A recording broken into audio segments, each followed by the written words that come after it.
Bienvenidos a una nueva emisión de tu programa del Maestro para los Maestros.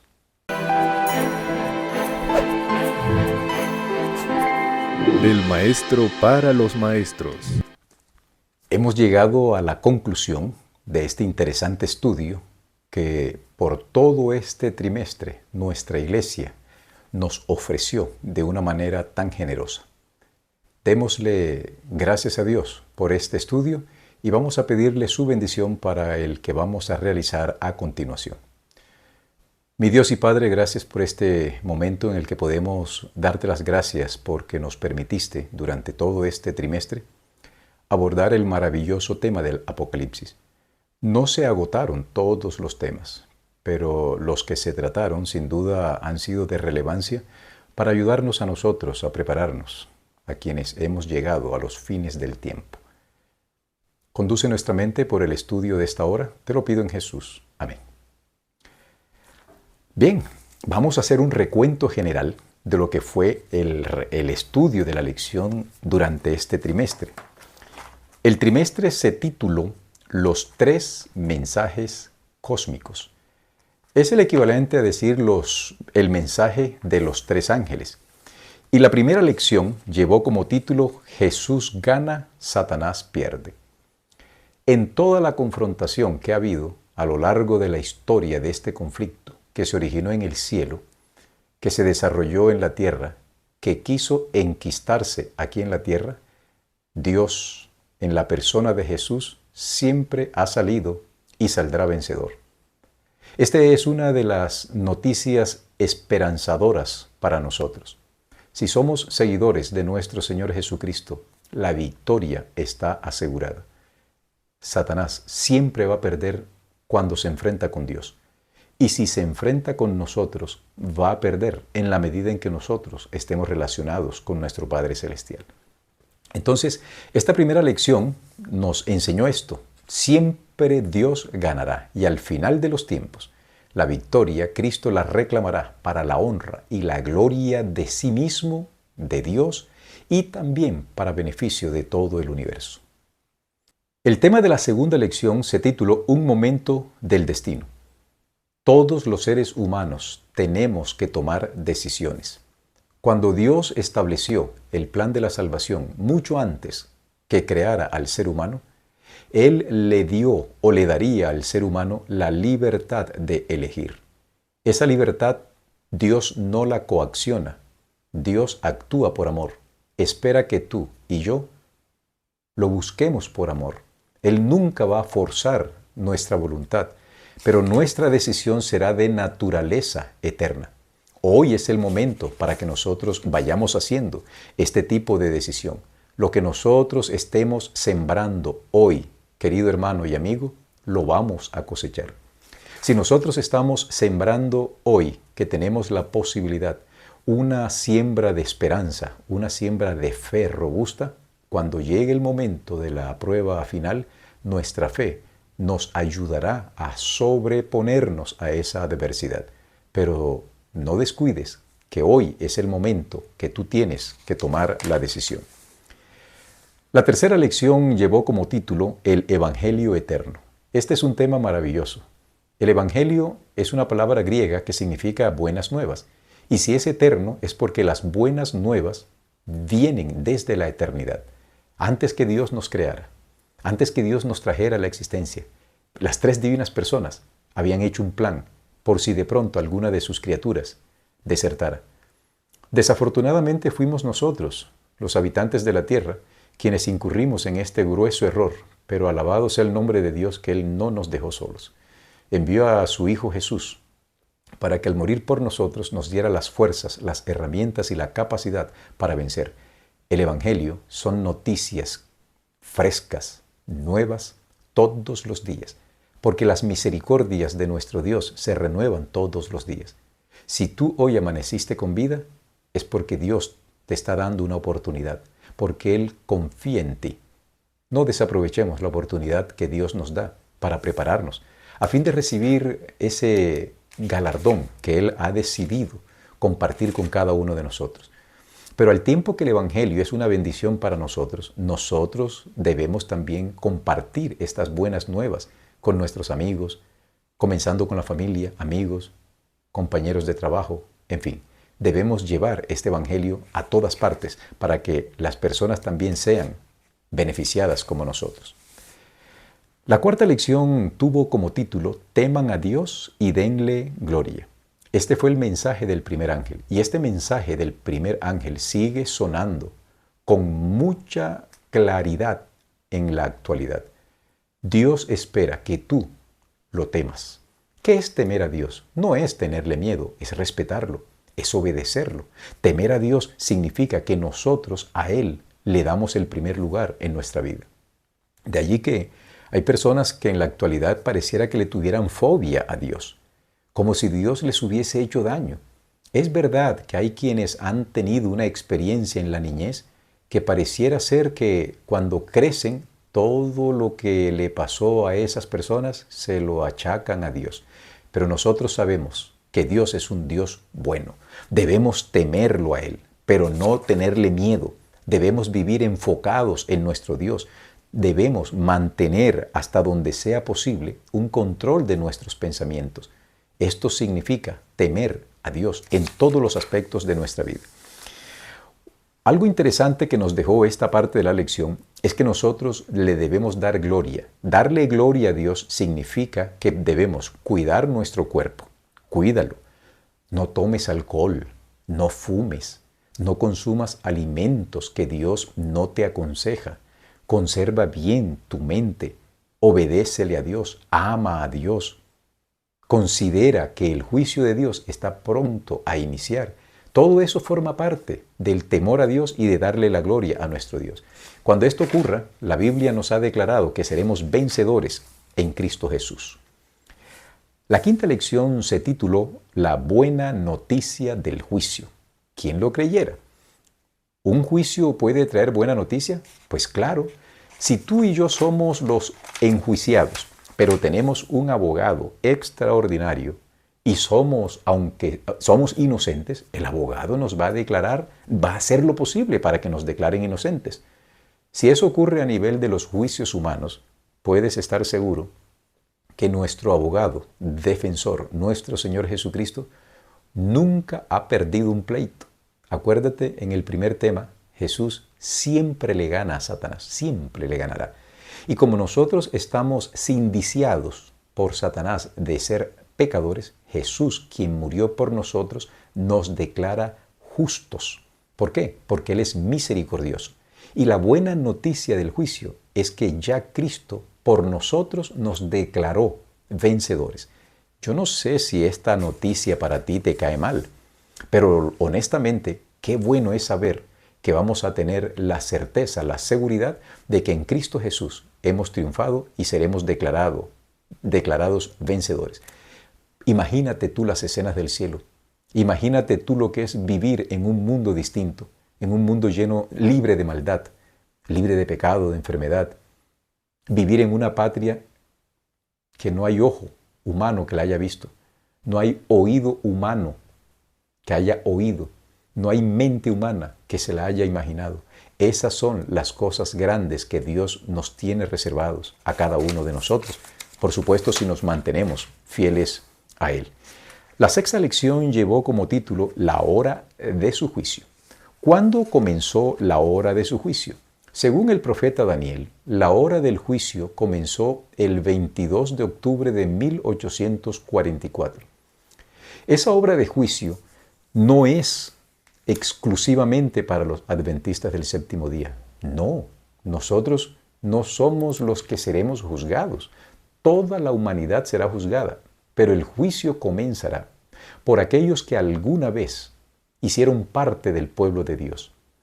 Aquellos que alguna vez dijeron creer en Dios, por ellos, por nosotros, comenzará ese juicio. Ese juicio traerá una purificación del santuario celestial. ¿Por qué hay que purificar el santuario? Cada vez que tú y yo pecamos y le confesamos nuestros pecados a Dios, de una manera simbólica, el pecado que yo acabo de confesar es transferido al santuario celestial y lo, entre comillas, contamina. Cuando Cristo hace esa purificación, que comenzó a hacerla desde el 22 de octubre de 1844, lo que está ocurriendo es que Él revisa los casos de cada uno de nosotros. Hay algunos de nosotros que nos arrepentimos de habernos arrepentido y entonces no conservamos la fe. Le habíamos pedido perdón a Dios, pero volvemos a cometer los mismos pecados y después no nos arrepentimos. Hay que tener en cuenta que la hora del juicio no es una hora reloj, no es un día. En cualquier momento el juicio de los vivos ha de comenzar. Pero para nosotros, la certeza del resultado del juicio ya está garantizada en la medida en que conservemos nuestra fe en nuestro Dios. Permita Dios que cada uno de nosotros sepa que en el cielo hay un juez, pero hay un abogado. Los dos, tanto el Padre como el Hijo, están en favor de nosotros, porque de lo contrario Juan 3:16 no se hubiera escrito. Acuérdate lo que dice Juan 3:16. Porque de tal manera amó Dios al mundo, que envió a su Hijo unigénito. Si Dios ama, es porque Él tiene todo el deseo de salvarnos. Es importante entonces que recordemos y que vuelvas a repasar un poco el concepto de las 70 semanas, ¿ok? Para que esto te quede más claro todavía. La siguiente lección, la número 7, llevó como título Adoren al Creador. ¡Oh, qué cosa tan maravillosa! En este tiempo cuando prácticamente nadie quiere adorar a Dios, hay un personaje en la Biblia llamado el apóstol Juan que por amor a Dios fue capaz de soportar un destierro ignominioso, del cual fue objeto por parte de un miserable emperador que quiso endiosarse, y como Juan no le rindió culto, ni adoración, ni veneración, lo mandó para la isla de Patmos, pero en la isla de Patmos Jesús no abandonó a su fiel siervo, como tampoco te abandonará a ti, como tampoco me abandonará a mí, si soy capaz, si somos capaces de mantenernos de parte de la justicia, aunque los cielos se desplomen. ¿Saben? Dios es un Dios que es tan grande, y sin embargo está tan cerca de nosotros. Hace un tiempo, quiero confesarles esto, leí en Facebook un comentario de alguien que dijo que la iglesia adventista ya estaba metiéndose en el espiritismo porque el autor de la lección había utilizado el concepto de inmanencia y que la inmanencia es algo que tiene que ver con el espiritismo, que tiene que ver con el panteísmo. No, queridos. Mencionar la inmanencia de Dios quiere decir que Dios está cerca de nosotros. El que yo mencione la palabra inmanencia, el que el pastor Mark Finley haya mencionado la palabra inmanencia, no significa que nosotros los adventistas estemos creyendo en el panteísmo. No, hermano, ojalá y quien escribió esta tontería me escuche. Nosotros no somos panteístas.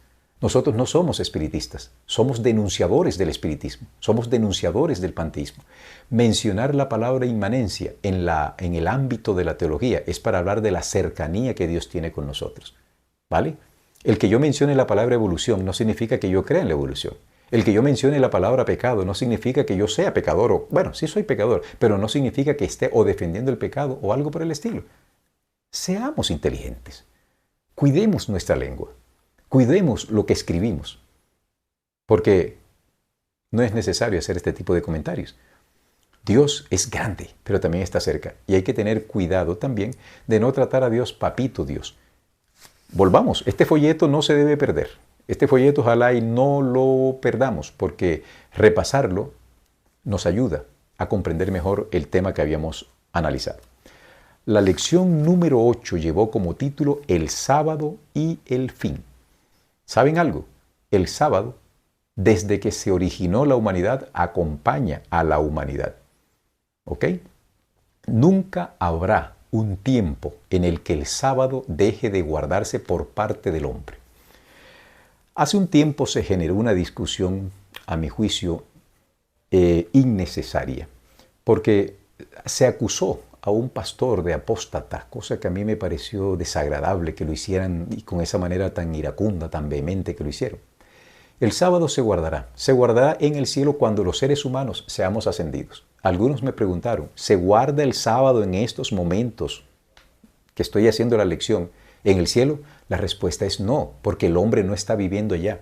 Y Enoc, y Elías, y Moisés Ellos son representantes de la humanidad, pero no son la humanidad viviendo allá en el cielo.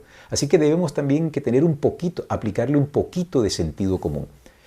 El sábado tendrá parte activa en el asunto del tiempo final, porque es el único mandamiento que vincula a Dios como creador. Es el único mandamiento que vincula a Dios como redentor también. Por ello, al final de los días, el engaño del sábado será muy sutil. Nos tratarán de convencer. Hay algunos predicadores que algunos de ustedes yo no sé ni para qué los miran.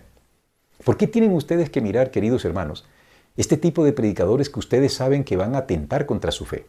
Ustedes recuerdan que cuando Jesús fue tentado en el desierto, Satanás utilizó la Biblia, la misma palabra de Dios, la utilizó Satanás para tratar de debilitar la fe de Jesús. ¿Hasta cuándo no aprenderemos nosotros a ser lo suficientemente cuerdos, conscientes de que no nos debemos poner en una orilla peligrosa de esas personas que utilizan una fraseología tan tierna, tan envolvente?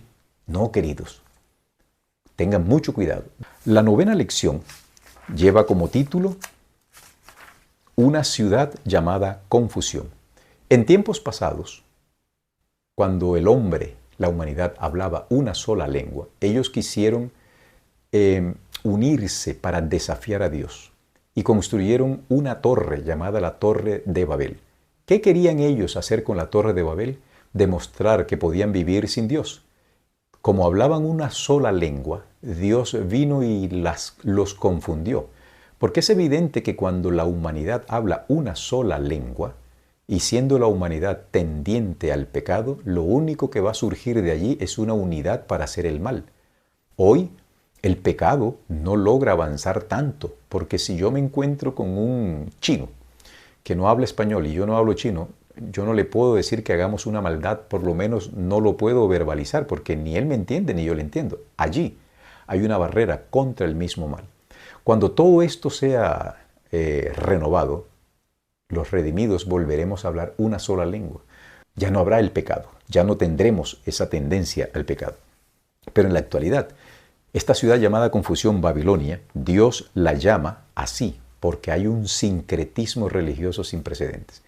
Todas las religiones del mundo dicen tener la verdad, pero la única verdad está en la Biblia. Los adventistas tenemos la verdad, yo estoy absolutamente convencido de ello. ¿Por qué? Porque es coherente. Nosotros no somos pretenciosos.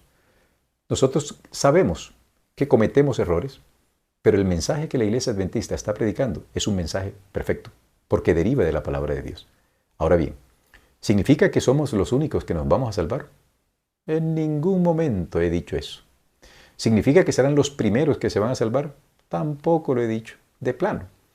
La inmensa mayoría que se ha de salvar no está en la iglesia adventista. Ustedes saben lo que es 8.000 millones de seres humanos vivos actualmente, sin contar los miles y miles y miles de millones que ya han muerto, y que de esos que han muerto, miles y millones se levantarán para ser salvos. Y vamos a decir nosotros que somos los únicos que nos vamos a salvar. No, pero Dios sí nos ha dicho a nosotros, díganle al pueblo, salid de ella, pueblo mío. Díganle a la gente, salgan de allá. En todas las iglesias, Dios tiene gente valiosa. Él tiene su verdadero pueblo. Por ello, la importancia de decirle a ellos, y ese es el mensaje del tercer ángel, salid de ella, pueblo mío, y no os hagáis partícipes de sus plagas. Dios espera que nosotros hagamos un compromiso fiel con Él, queridos.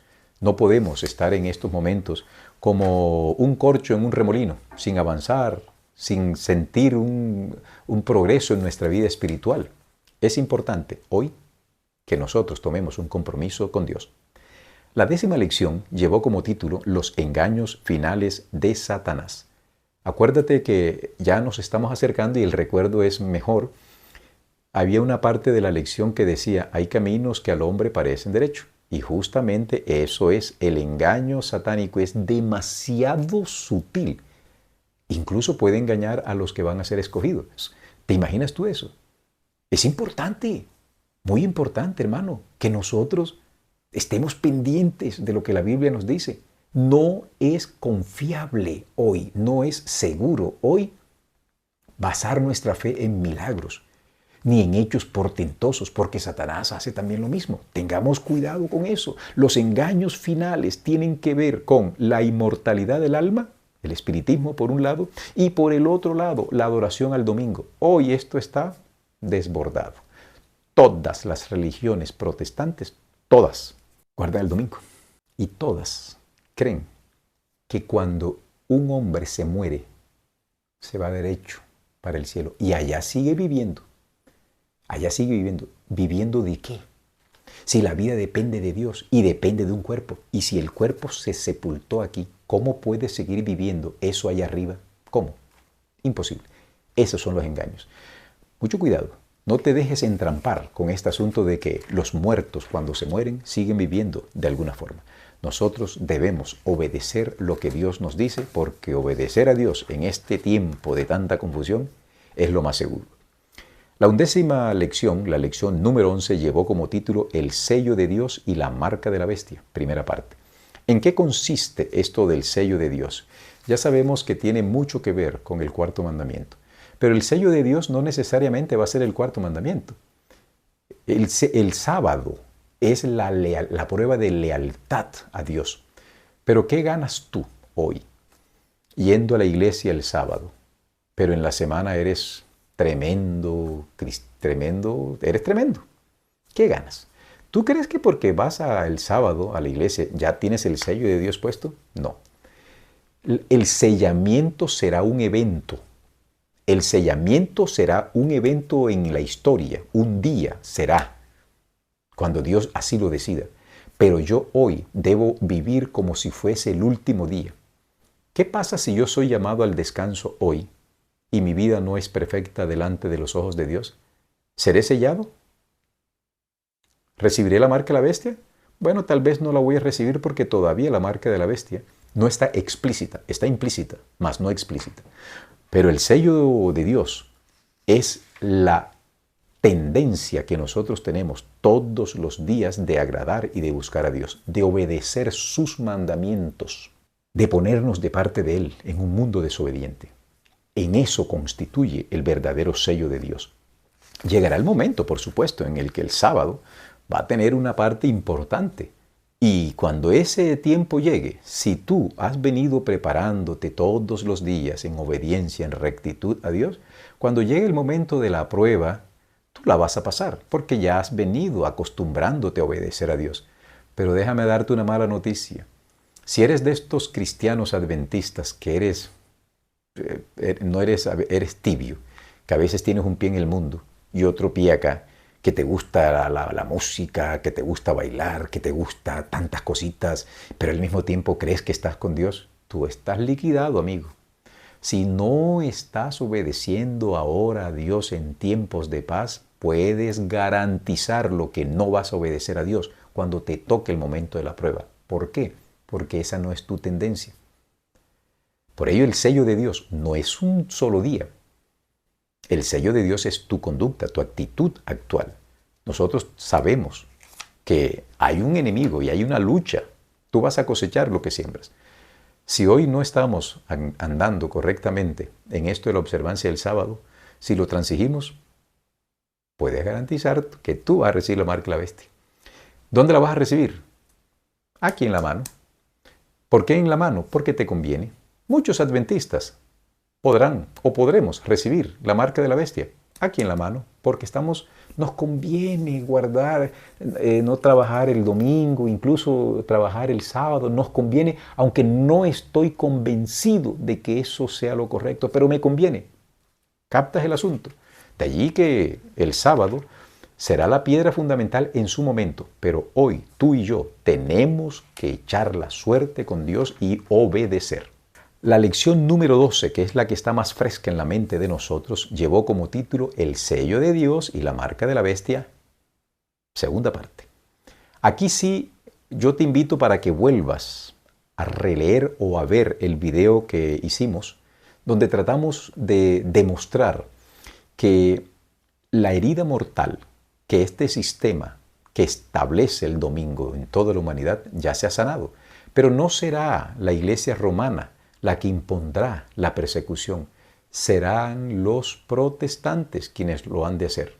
Hoy tal vez tú no me creas, pero date a la tarea de leer un poco más lo que el texto bíblico te dice. Lea el Adventista. Me dirijo a usted, mi hermano adventista, de manera especial. Lea usted los libros de Elena de White y se va a dar cuenta que lo que le digo es tal como se lo estoy diciendo. La marca de la bestia no es un sello visible. La Biblia le pone un nombre, un número, 666. No es que tú vas a tener el 666 pegado, pintado aquí en la frente o en la mano. Es tu obediencia a Dios. Es lo que tú has venido haciendo. Tú te conoces muy bien. Yo me conozco muy bien dónde estoy fallando. Aquí nadie señale a nadie. Tú y yo nos conocemos y Dios nos conoce a plenitud. Por eso Él pone su ojo en aquellos verdaderos hijos, aquellos que están obedeciéndole en verdad. La marca de la bestia todavía no está establecida para ningún ser humano, pero podemos estar haciendo el curso gratuito para recibirla, si en vez de obedecer a Dios, obedecemos a los hombres. Y el último tema, la lección que vamos a dar inicio hoy, se titula Encendidos con la gloria de Dios. El versículo de memoria aparece en Apocalipsis capítulo 18, versículo 1 y dice: Después de esto, vi a otro ángel descender del cielo con gran poder, y la tierra fue iluminada con su gloria. ¿Qué es la gloria de Dios? Permíteme darte dos acepciones de la definición de la gloria de Dios. La primera acepción tiene que ver con su naturaleza. Dios es fuego refulgente. Él es luz. Es infinitamente más brillante que el sol. Y nosotros, si miramos al sol así, nos quedamos ciegos. La gloria de Dios es eso, fuego consumidor. A la vista del ser humano, Dios es un fuego. Esa es la primera acepción. La segunda acepción de lo que es la gloria de Dios es su humildad. En el Evangelio de Juan, en el capítulo 1, hay una descripción muy interesante que se habla de nuestro Señor Jesucristo. Cuando el apóstol Juan, inspirado por el Espíritu, hace una descripción de Jesús, él dice: y aquel verbo fue hecho carne, primera de Juan 1:14, y habitó entre nosotros, y vimos su gloria, gloria como del unigénito del Padre.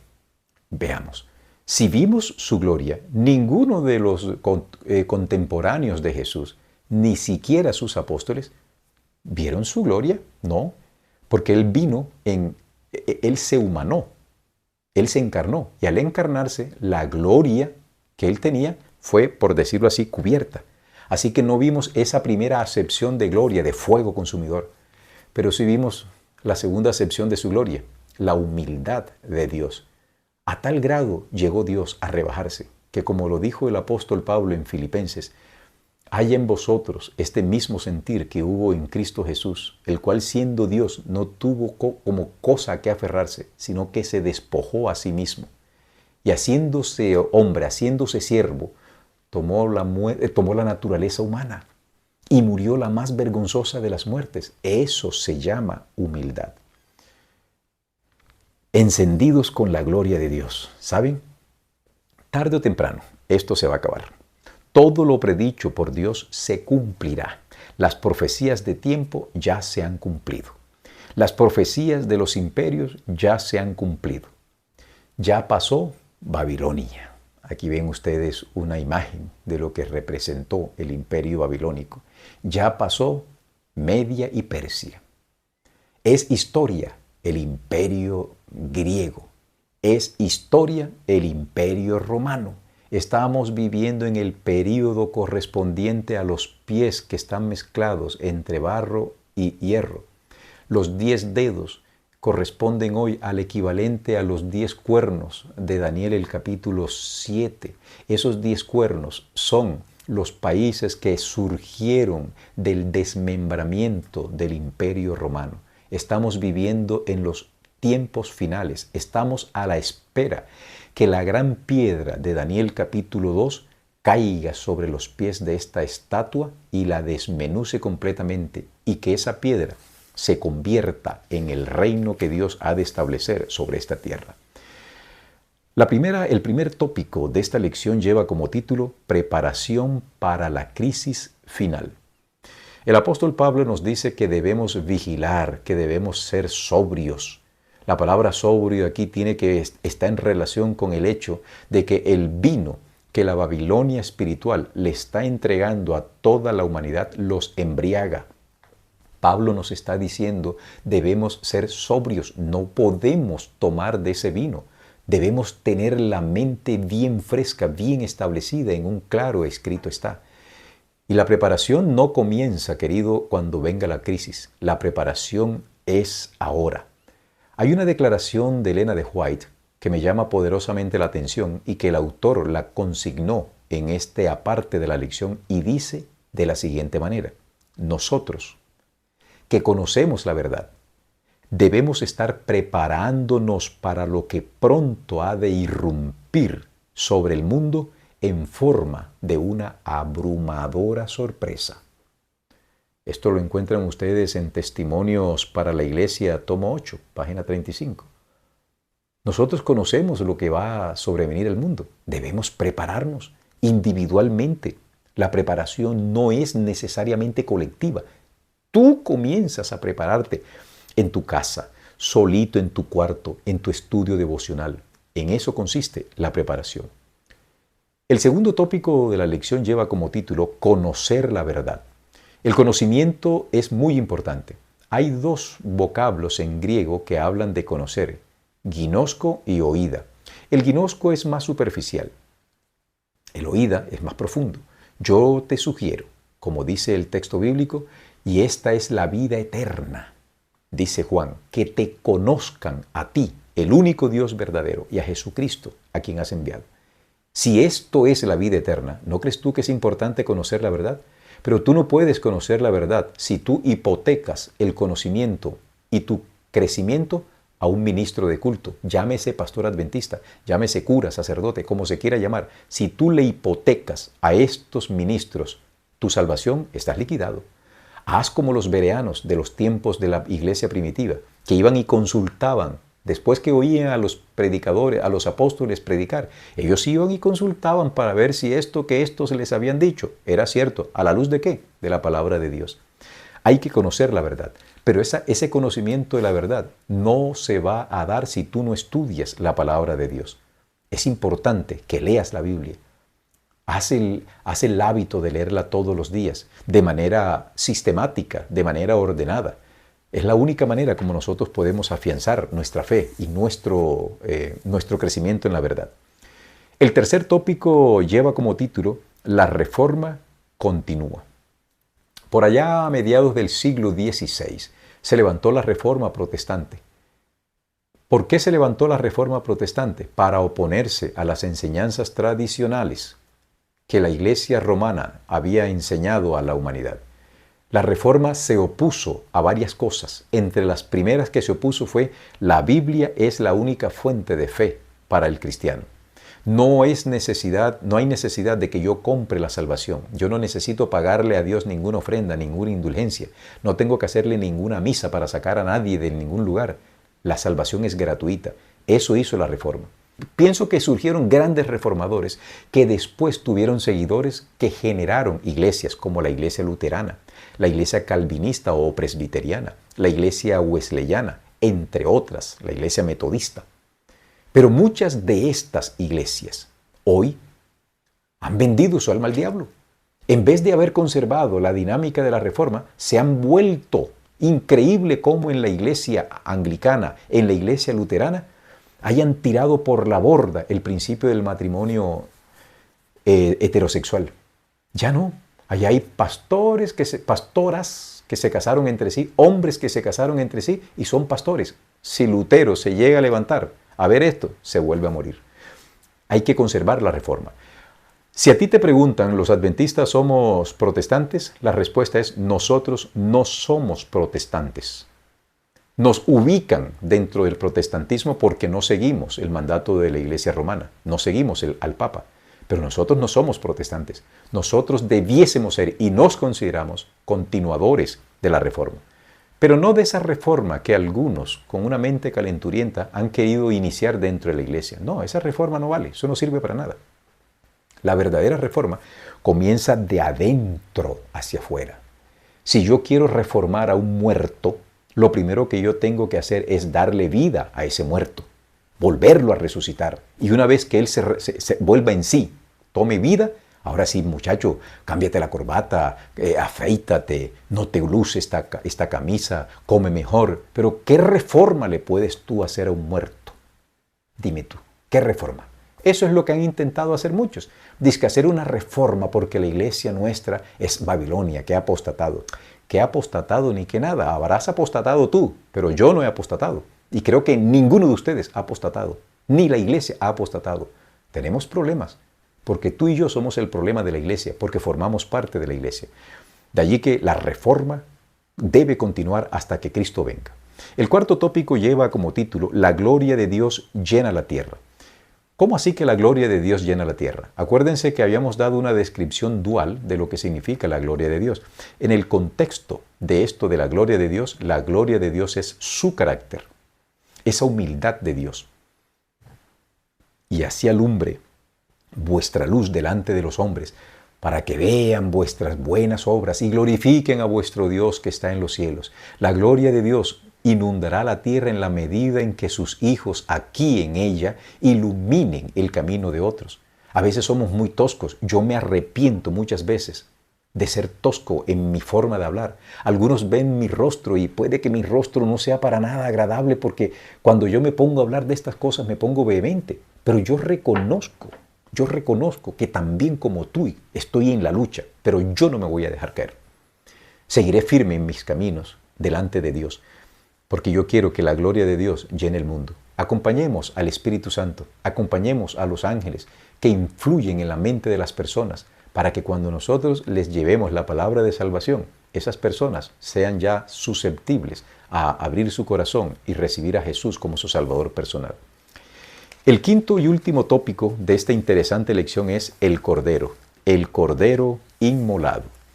En el libro de Apocalipsis hay un número grande de símbolos. Jesús es presentado como un cordero como inmolado. Evidentemente Jesús no está inmolado. Jesús fue muerto, Jesús resucitó, Jesús con cuerpo glorificado ascendió a los cielos y en estos momentos intercede en favor de nosotros. Pero el libro del Apocalipsis lo que nos quiere presentar es que Jesucristo va a conservar la humanidad por siempre. Es debido al sacrificio de Cristo que los mundos, los habitantes de otros mundos están asegurados.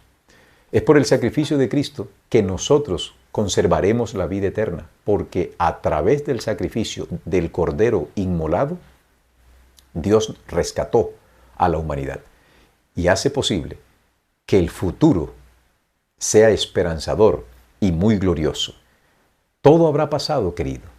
El Cordero será finalmente vindicado y todos los redimidos de todas las edades, sacados de tantas religiones, de tantas etnias, de tantos pueblos, todos los redimidos, a un coro unísono, le daremos gloria al Cordero. Al que está sentado en el trono y al Cordero sea la honra, la magnificencia, el poder por los siglos de los siglos, porque Dios se merece todo.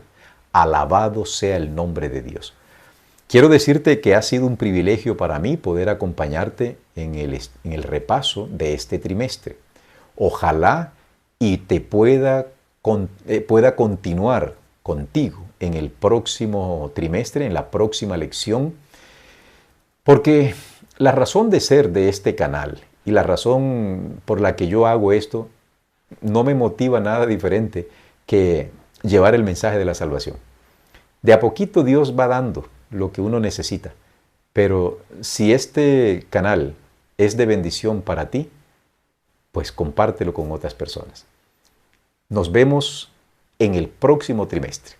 Que Dios bendiga tu alma, que te fortalezca, y en el próximo trimestre, con el estudio de la nueva lección y el tema que la iglesia ha decidido compartir con nosotros, podamos estudiar la palabra de Dios con todo entusiasmo. Recibe mi bendición y recibe la paz del cielo. Es mi deseo y mi oración. Bendiciones.